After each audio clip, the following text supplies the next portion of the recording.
রমজান সামনে আসতেছে। আশা করি আগামী শুক্রবার প্রথম রোজা হবে বা বৃহস্পতিবার।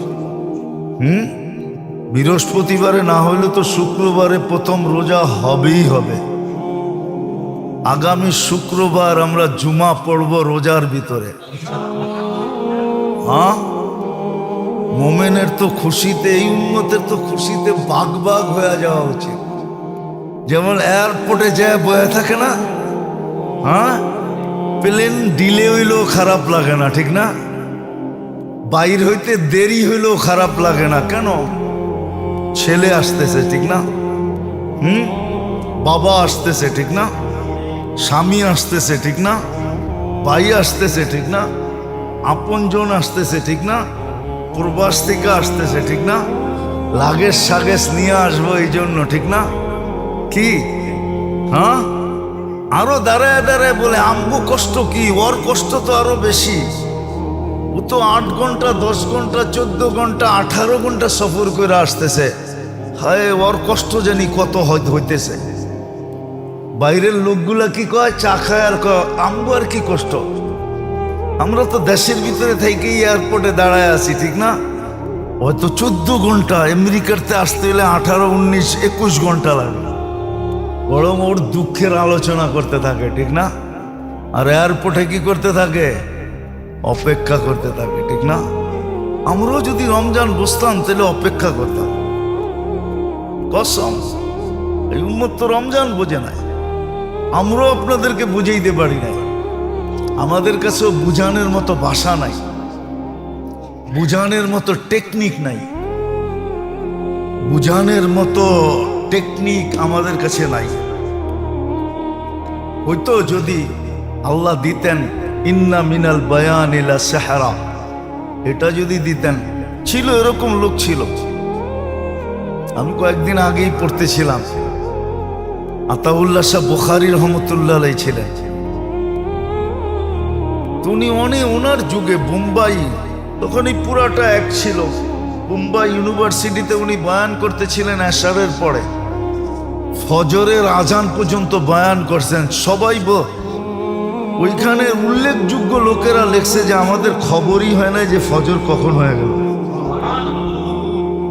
তো বয়ানের ভিতরে এরকম আসর ছিল, আমরা তো পাই নাই, জানি না। বয়স তো শেষের দিকে। আল্লাহ দেয় কিনা ইন্না মিনাল বায়ান ইলা সাহরা।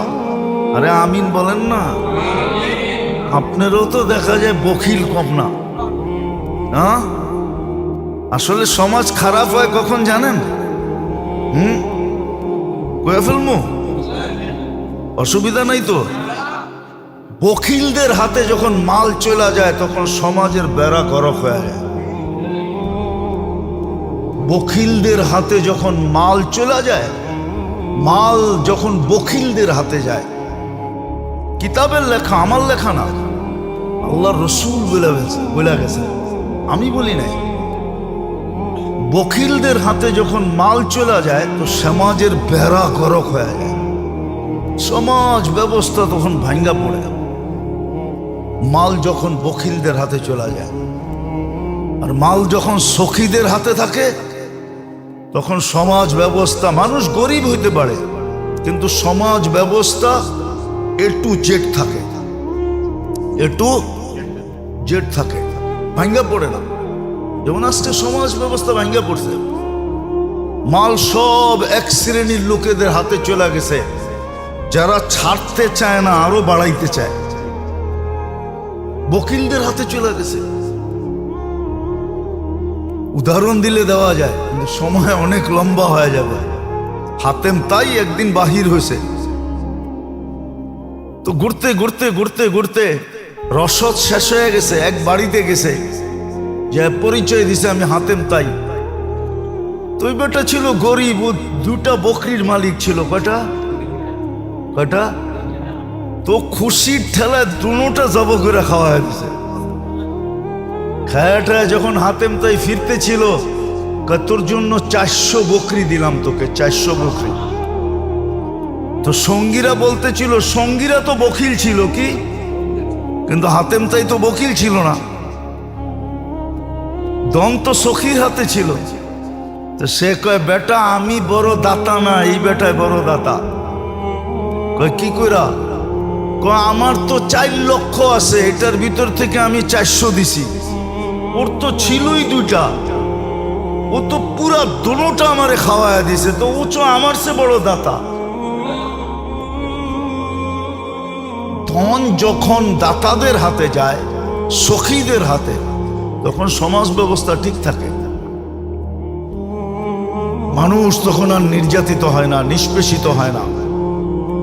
আর ধন যখন বখিলদের হাতে চলে যায়, যাদের মনোভাব আরো বাড়ুক আরো বাড়ুক, ছাড়তে চায় না, কাউকে দিতে চায় না, খালি বাড়াইতে চায়, বখিলদের হাতে চলে যায়, তখন সমাজ ব্যবস্থার বেড়া করক হয়ে যায়। যেমন আজকে সমাজ ব্যবস্থার বেড়া করক আসবে, সামনে আসবে, মনে উঠলো আবার মনে ওঠে না, না ওঠে না জানি না। আল্লাহর রসুল রমজান মাসে দান সদকায় তুফানকে হার মানায় দিত। হাদিসে আছে, বুখারী শরীফে আছে, কারিহিল মুরসালা। আমি শব্দ বলতেছি, আপনারা নোট করে নেন। কারিহিল মুরসালা, দান এত করতেন আল্লাহর রসুল রমজানে, এত দান করতেন যে তুফানকে হার মানায় দিতেন, তুফানও পিছে থেকে যেত। ওই দারিদ্রতার জমানায় বলুক, আমাদের কাছে যাদের কাছে যা আছে বলেন, এই রমজানে দেওয়ার জন্য, দান করার জন্য, যাকাত তো পরের জিনিস, দান। এইখানে একজন আছেন যে আপনি 20,000 টাকা রমজানে বাজেট করছেন, যেটা আমি দান হিসাবে দিব? একজন বলেন 10,000 টাকা, 5,000 টাকা, 2,000 টাকা, 1,000 টাকা আপনি বাজেট করছেন? রাগ হয়ে গেলেন? আপনার তো উচিত ছিল সাধ্য অনুযায়ী যে আমি 500 টাকা দিতে পারি, 500 টাকা আমার রমজানে কোথাও ইফতারের বাজেটে আমি দিব, আমি এটা বাজেট করলাম। আপনি কিয়ামতের দিন সুপারিশ চান কি করে? কি করে সুপারিশের আশা করেন? কি করে আপনি আশা করেন আপনি জবাব দিতে পারবেন কবরে? মা কুনতা তাকুলু ফি হাযার রাজুলি মুহাম্মাদিন, বলো এই ব্যক্তির রঙে তুমি রঙিন কতটুকু ছিলা, ওনার আদর্শে কতটুকু আদর্শবান ছিলা, ওনার অভ্যাসে কতটুকু অভ্যস্ত ছিলা, ওনার কি বলে লাইফ স্টাইলে তুমি কতটুকু আদর্শবান ছিলা, বলো। আপনি 2-4টা প্রমাণ দিতে পারবেন?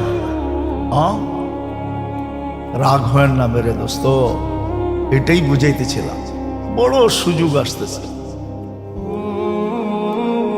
ছোট ছোট রমজান হলো সবচেয়ে বড় আখাসুল খাস বলা যায়।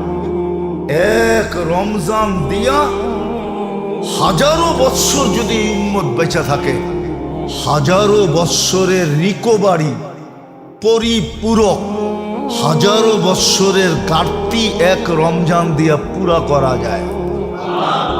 আমি আপনাকে চোখে আঙ্গুল দিয়া দেখাই, সর্ব লাইনে পুরা করা যায়, এক লাইনে না, সর্ব লাইনে যত লাইন আছে। একটা মানুষের ইসলামিক দিক দিয়া বন্দেগি, এবাদত বন্দেগির দিক দিয়া যতগুলা লাইন আছে, সমস্ত লাইন আপনি পুরা করতে পারবেন একটা রমজান দিয়া, যদিও আপনি হাজারো বৎসর বেঁচে থাকেন। আমি মিলাই দিব, ওলামা মানুক আর না মানুক, কেন আল্লাহ খায়ের বলছে, খায়রুম মিন আলফি শাহর।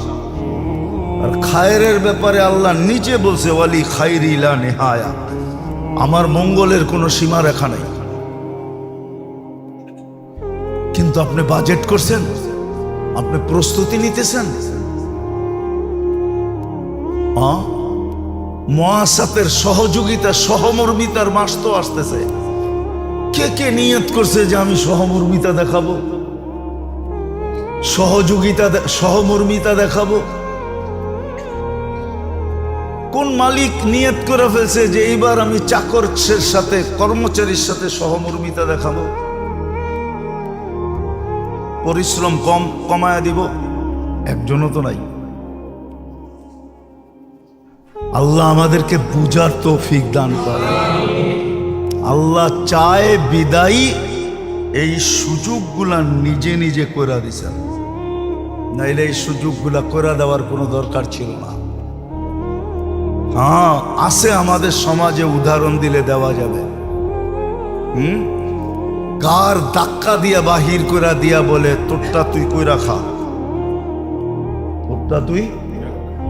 তোরটা তুই নাই, এরকম উদাহরণ?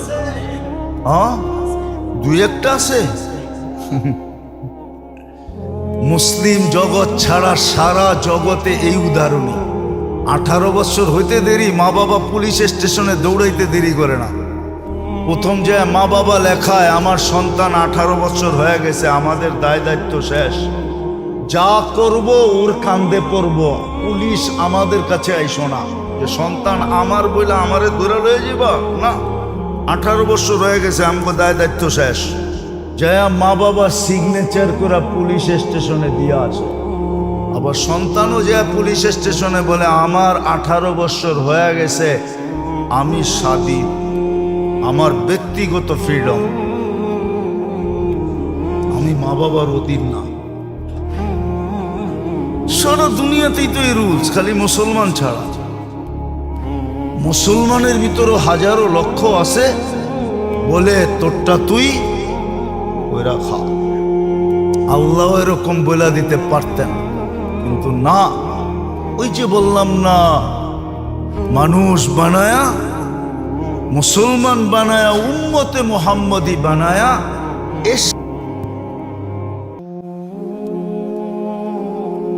চির সত্য এটাই যে আল্লাহ বান্দার খায়ের চান। আল্লাহ বান্দার খায়ের চান, মঙ্গল চান, সফলতা চান, কামিয়াবি চান।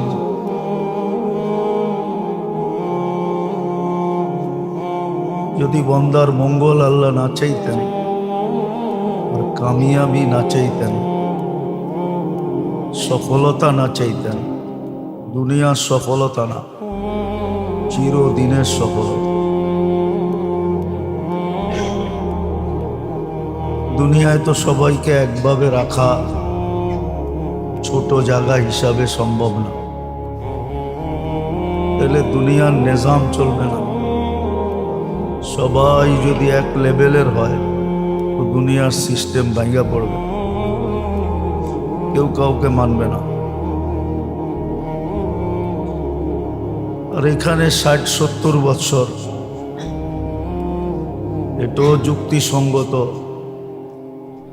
অল্প সময়ের জন্য তারতম্য, উপর নিচে, ছোট বড়, এটা যুক্তিসঙ্গত, অযৌক্তিক না।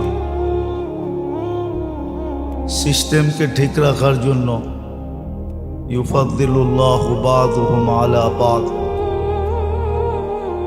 একজনের উপরে আরেকজনকে কর্তৃত্ব দেওয়া, নেতৃত্ব দেওয়া বা উপরে উঠানো।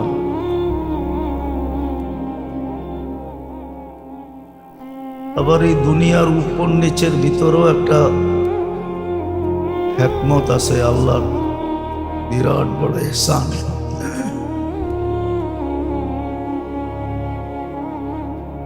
এটাও কিতাবে পাওয়া যায়। যেমন মুসা আলাইহিস সালাম আল্লাহকে জিজ্ঞাসা করছিলেন যে আমার তো থাকার একটা ঘরও নাই, বিছানের মতো কোনো বিছনা নাই, দুনিয়াতে চলার মতো কোনো ব্যবস্থা নাই। আল্লাহ প্রতি উত্তরে বলছিলেন তোমার উপরে যারা দয়া করে, এই দয়ার মাধ্যমে আমি তাদের উপরে দয়া করি। যেমন হাদিসে পাওয়া যায়, উপরওয়ালার যখন নিচওয়ালাদের উপরে খেয়াল রাখে, এদের দায় দায়িত্ব যখন নেয়, উপরওয়ালা নিচওয়ালা, বোঝেন? উপরওয়ালা বাইঙ্গেই বলি, ধনী যখন গরিবদের দায় দায়িত্ব নেয় তখন আল্লাহ বলে ধনীর দায় দায়িত্ব আমি নেই।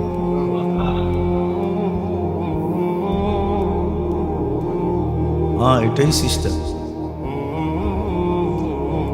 আর এটারও কারণ আছে, যদিও শব্দটা আল্লাহর জন্য শোভনীয় না, আল্লাহর জন্য এই শব্দটা ব্যবহার করা উচিত না, কিন্তু আসলে বুঝানোর জন্য বিকল্প কোনো শব্দও নাই।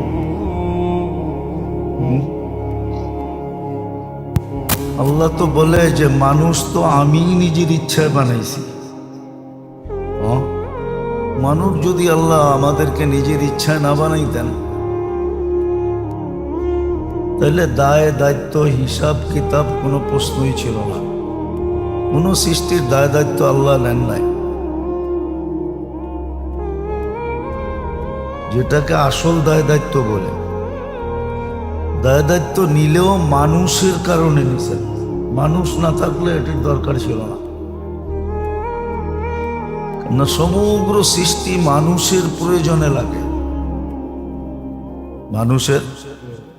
মানুষ না হলে এগুলোর দরকার ছিল না। সমগ্র সৃষ্টি মানুষের প্রয়োজনে, মানুষের কারণে সমগ্র সৃষ্টি।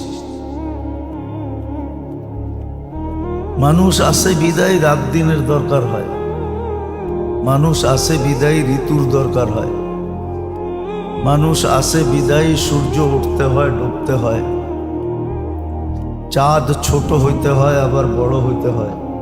মানুষ না থাকলে এগুলোর দরকার ছিল না। এগুলা সব মানুষের সেবায় নিয়োজিত। সেবায় যারা নিয়োজিত এদের লালন পালন বইলা মনে হয় না। এদের লালন পালন বইলা পার্সোনালি লালন পালন মনে হয় না। এরা অনুগত্য হিসাবে লালিত পালিত, সেবক হিসাবে লালিত পালিত, সেবক হিসাবে লালিত পালিত, সেবক হিসাবে লালিত পালিত। আমি যেটা বুঝাইতেছিলাম এগুলা কোনোটাই অযৌক্তিক না। দুনিয়ার হিসাবে মঙ্গল না, আল্লাহ মানুষের আখেরাত হিসাবে মঙ্গল চান, সফলতা চান, কামিয়াবি চান। আর চাওয়ারও একটা কারণ আছে। কেন চান? কেননা মানুষের কপালই আল্লাহ দুইটা লেখছেন, আর কারো কপালে লেখেন নাই। সৃষ্টির ভিতরে কারো কপালে দুইটা জিনিস লেখা নাই। এই দুটা অপশন কারো জন্য নাই। আরেক জাতি আছে জিন, যাদেরকে আমরা দেখি না, কিন্তু মেইন হলো মানুষ। মানুষের জন্য এই দুটা অপশন, হয়তো চির সফল হবে, না হয় চির অসফল হবে। অর্থাৎ চিরদিনের জন্য জান্নাতে যাবে, না হয় জাহান্নামে যাবে। একটাকে অসফল বলছে খাসিরা খুসরানাম মুবিনা, কোরআনের শব্দ। আরেকটাকে কোরআন বলছে ফাজা ফাউজান আযীমা, বিরাট বড় সফলতা অর্জন করবে। আর এটাও সত্য, দুনিয়া আকাঙ্ক্ষা পুরা করার জায়গা না। কেননা বন্টিত জিনিসের ভিতরে কখনো আকাঙ্ক্ষা পুরা করা যায় না। বন্টিত জিনিসের ভিতরে, বন্টিত বোঝেন কি? দুর্মিয়া, যেটা পাক করা। বাংলাও বোঝেন না দেখা যায় আপনারা, কই যাবো আপনার করে লয়া। বন্টিত মানিয়ে এলো ভাগ করা। ভাগ করা জিনিসের ভিতরে কোনোদিন আশা পুরা করা যায় না। এই জন্য জান্নাত বন্টিত না, এখানে সব আশা পুরা হবে। জান্নাত যাকে দিবে পুরা পুরা দিয়ে দিবে, অন্য কোনো ভাগ নাই, বন্টন নাই। দুনিয়া কিন্তু বন্টিত। এই জন্য হাদিসের শব্দ আছে দুনিয়া মকসুম, আর দুনিয়া মাকসুম, দুনিয়া ভাগ করা। যেমন বর্তমানে 850 কোটি মানুষ আছে, 850 কোটি মানুষের ভিতরে বন্টিত দুনিয়াটা। কিন্তু এই জন্য বন্টিত জিনিসের ভিতরে আকাঙ্ক্ষা পুরা করা যায় না, কিন্তু আকাঙ্ক্ষা মনে থাকে। আকাঙ্ক্ষা উদাহরণ দিব, হ্যাঁ, দুনিয়ার বড় কিছু হওয়ার আকাঙ্ক্ষা নাই সবার দিলে? টাকার দিক দিয়া, বাড়ি গাড়ি পদ সদ, ঠিক না? ওই যে কয় না, শিশুর পিতা ঘুমিয়ে আছে সব শিশুরই অন্তরে। তো দুনিয়ায় বড় হওয়ার আকাঙ্ক্ষা সবার দিলের ভিতরে আছে, কিন্তু এখানে পুরা হবে না। সবাই যদি এমপি হয়ে যায়, কে কারে মানব? এই জন্য জান্নাত ওইখানে আকাঙ্ক্ষা পুরা হবে, আর ছোট আকারে হবে না। জান্নাতে যেটা হবে ওটা বড় আকারে হবে। আকার বুঝেন তো কি? বড় পরিধি। এই জন্য কোরআন বলছে মুলকান কাবীরা, তোকে বড় রাজত্ব দিব। আল্লাহ বড়টা কত বড় এটু বলে দিছে, কমসে কম এই দুনিয়ার 10 গুণ বড়। আশারু আমসালিহা, দুনিয়ার 10 গুণ সমান। তো যেটা বুঝাইতেছিলাম, আল্লাহ মানুষের মঙ্গল চান, মানুষের সফলতা চান, মানুষের সুখ চান, শান্তি চান।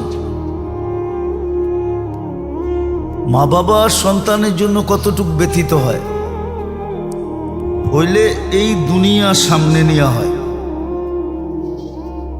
খুব কম মা বাবা পাবেন, এইখানেও যারা বসে আছেন সন্তান আছে, কম লোক পাওয়া যাবে, একজনও পাওয়া যাবে কিনা জানি না, যে ডেলি আফসোস করে, হায় আমার সন্তান জান্নাত পাইল কিনা।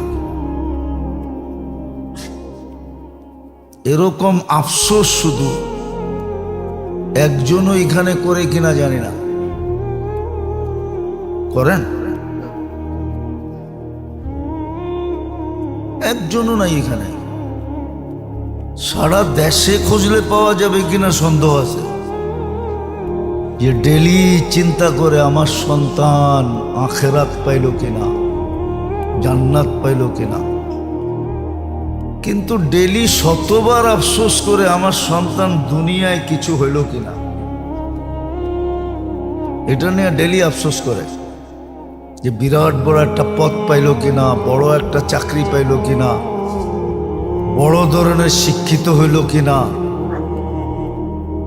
অথচ হইল কত দিনের জন্য হইব? বলেন না, 60-70 বছর। কিছু কিছু জিনিস তো আছে যেটা 60-70 বছরও হয় না, 60-70 বছরও হয় না, 60-70 বছরও হয় না। বুঝানোর জন্য বলতেছি, কোনো ক্রিটিসাইজ ফেটিসাইজ না। আবার মিডিয়া তো, মিডিয়াওয়ালারা দেখা যায় কাইটা সেইটা উল্টা করে ছেড়া দেয়। বুঝানোর জন্য বলতেছি। 24-এর ইলেকশনে নতুন যারা এমপি হয়েছে, ওরা 6 মাসের জন্য হয়েছে। 6 মাস পরে না হইলে ভালো আসিল, 6 মাস হয়ে গলার কাটা হয়ে গেছে, ঠিক না? দুনিয়া হইলে কতক্ষণ? কিন্তু এটার চিন্তা আমরা সারাদিন করি, আমার ছেলেটা মানুষ হইল কিনা, শিক্ষিত হইল কিনা, পদস্থ হইল কিনা, টাকা পয়সা আলা হইল কিনা, সয় সম্পত্তি আলা হইল কিনা। কিন্তু জান্নাত তো চিরদিনের জন্য। ডেলি যদি একবারও আফসোস করতাম, হায় বলতাম, তাহলে হইতে পারতো একদিন হায় আল্লাহর কাছে গ্রহণযোগ্য হইতো, আর চুপে চুপে আমার ছেলেকে আল্লাহ জান্নাতি বানায় দিত। আর এটার ইঙ্গিত কিন্তু হাদিসে আছে, এটার ইঙ্গিত হাদিসে আছে। বান্দা যখন হায় হায় করতে থাকে না, তো একদিন হায় আল্লাহর কাছে কবুল হয়ে যায়। আফসোস করতে থাকে, একদিন আল্লাহর রহমত তার দিকে ধাবিত হয়। সত্য। কিন্তু আমরা তো একদিনও সন্তানের জন্য আফসোস করি না। দুনিয়া নিয়ে ডেলি আফসোস করি, ভালো জায়গায় বিয়া দিতে পারলাম না, একটা ভালো ঘর পাই কিনা, বিয়ে শাদীর থেকে নিয়ে সব কিছুর ভিতরে আফসোস করতে থাকি। কিন্তু আমার সন্তানের জান্নাত নিয়ে তো আমি আফসোস করি না, আখেরাত নিয়ে আফসোস করি না, দুঃখ প্রকাশ করি না। সব বাদ দিলাম, এমনকি সারা দিনে একবারও তো দোয়া করি না। কোরআনে তো দোয়া শিখাইয়া দিছিল, কোরআনে তো আল্লাহ দোয়া শিখাইছিল। আল্লাহুম্মা জাল আসওয়াজানা, আয়াত জানি কেমন, হ্যাঁ, হাবলানা মিন আসওয়াজিনা ওয়া যুররিয়াতিনা কুররাতা আয়ুনিন ওয়াজআলহুম লিল মুত্তাকিনা ইমামা। কোরআনে তো দোয়া শিখাইয়া দিছিল আল্লাহ, যে ছেলে সন্তানের জন্য ডেলি এই দোয়া করো। যেমন মা বাবার জন্য দোয়া শিখাইয়া দিছিল কোরআন, যে সন্তান মা বাবার জন্য কি দোয়া করবে, জীবিত থাকলেও করবে, মরে গেলেও করবে। আমরা তো খালি মরে গেলে করি, জীবিত মা বাবার জন্য তো দোয়া করি না। করেন? আবার ইমাম সাহেব পড়লে সবাই মনে করে এটা মুর্দার জন্যই করতেছে, ঠিক না? আসলে ওইখানে মুর্দা সুরদা কিচ্ছু লেখা নাই। দেখেন কোরআন উঠান, ওয়াকুর রব্বির হামহুমা কামা রব্বায়ানি সগীরা। এটা জীবিত মা বাবার জন্য করা যায়, যারা চলে গেছে তাদের জন্য করা যায়। আবার আল্লাহর সিস্টেম দেখেন, আমরা সন্তানের আখেরাত নিয়ে হায় বলি না, তো সন্তানও আমাদের জন্য ডেলি এই দোয়া করে না। আল্লাহ বলে, তোরা যখন সন্তানের আখেরাত চিন্তা করস না, তো সন্তান তবু আখেরাত চিন্তা করবে কেন? আল্লাহ এটাও বুলাইয়া দিছে। কথাগুলা সূক্ষ্ম হইলেও কিন্তু বুঝার মতো। এই জন্য সন্তানও আমগো জন্য দোয়া করে না। আমরা যদি সন্তানের আখেরাত নিয়ে ডেলি দোয়া করতাম, যে আল্লাহ আমার সন্তান, যেমন নবীরা ডেলি দোয়া করতেন, ইয়া আল্লাহ ইয়া কওমি, কুরআনে আছে, ও আল্লাহ আমার জাতি। নবীরা কিন্তু সারাদিন জাতিকে নিয়ে দোয়া করতেন। আল্লাহর রসুলের অনেক দোয়া কিতাবে আছে, হাদিসের কিতাবে আছে, সারাদিন উম্মতের জন্য দোয়া করতেন। শুধু যারা মারা গেছে তাদেরকে না, জীবিতদেরকে নিয়ে। প্রত্যেক নবীর দোয়া আছে কোরআনে, কওমি কওমি বইলা দোয়া আছে। তো যেটা বুঝাইতেছিলাম, আল্লাহ কিন্তু আমাদের সফলতা চান, কামিয়াবি চান, আমাদের মঙ্গল চান, আমাদের সুখ চান, আমাদের শান্তি চান। আর চাওয়ার কারণ কি? আল্লাহ আমাদেরকে সদিচ্ছায় মানুষ বানাইছেন। চাবেন না তো চাবেন না কেন? ওই যে কবি বলছিল, খোদ ফাসা। খোদ, যদি শব্দটা আল্লাহর জন্য শোভনীয় না, উচিত না বলা। আল্লাহ যেন আমাদেরকে মানুষ বানাইছেন সদিচ্ছায়। পুরা কবিতাটা, পুরা ছন্দটা বললাম না। খোদ ফাসা कैद में बुलबुल क्या खता सयाद की, गुल पे आशिक हो के बुलबुल जिंदगी बर्बाद की। আল্লাহ সদিচ্ছায় আমাদেরকে মানুষ বানায়া। এখন মঙ্গল চাওয়া ছাড়া কোনো রাস্তা নাই। আল্লাহ আমাদের মঙ্গল চাইতেছেন। আমাদের সুখ চান, শান্তি চান। আমরা অসুখে থাকা এটা আল্লাহর ভালো লাগে না। একটা হাদিসের ভিতরে ভালো মতে ডুব দিলে বোঝা যায়। চিরজীবন আমরা শুনে আসতেছি মা বাবার চেয়ে আল্লাহ বন্দাকে 70 গুণ বেশি ভালোবাসে। শুনে আসতেছেন না? তো মা বাবা যখন সন্তানকে অসুখে দেখতে পারে না, সইতে পারে না, তো আল্লাহ বন্দার অসুখ চাই কি করে, অশান্তি চাই কি করে? আল্লাহ তো চাইতে পারে না। হাদিসের আলোকেও বোঝা যায় আল্লাহ বন্দার অসুখ চান না, অশান্তি চান না। বন্দার সুখ চান, শান্তি চান। জিজ্ঞেস করবেন সুখ শান্তি যদি চান তাহলে আমাদের অশান্তি হয় কেন? এটাও তো একটা প্রশ্ন। আমাদের কেন অশান্তি হয়? আমাদের অশান্তি হয় কেন? আচ্ছা বলেন তো, ডাক্তার রোগীর মঙ্গল চায় না অমঙ্গল চায়? ডাক্তার যদি ডাক্তার হয়, কসাই না হয়, কি চায়? হ্যাঁ, তো কাটাছিড়া করে কেন? হ্যাঁ, সার্জিক্যাল হয় কেন? সবাই তো কয় না। কাটাছিড়া করে কেন? কাটাছিড়া করে তখন কি রোগী কষ্ট পায় না? হ্যাঁ, আল্লাহ বান্দাকে দুঃখ কষ্ট যেটা আমরা চোখে দেখতেছি এটা বান্দার সুখের জন্য দেয়। এই জন্য তো কাটার খোঁচা লাগলেও সওয়াব দেয়, গুনাহ মাফ করে। কাটার খোঁচা লাগলেও গুনাহ মাফ করে। সব কিছুতে গুনাহ মাফ হয়, সব কিছুতে গুনাহ মাফ হয়। নাহলে এই হাদিস কেন আসতো? আনিনুল মারিদি তাসবিহুন, অসুস্থ ব্যক্তি আহ আহ বললে সুবহানা। অসুস্থ ব্যক্তি অসুস্থতার যাতনায় যদি আহ আহ বলে তো সুবহানাল্লাহ লেখা পড়ার সওয়াব পায়। আপনি কি সুবহানাল্লাহর সওয়াব কম মনে করতেছেন? কতটুক এটা জানেন? এটা ধারণা মাথার ভিতরে নিতে পারলে মাথা ফাইটা যাবে।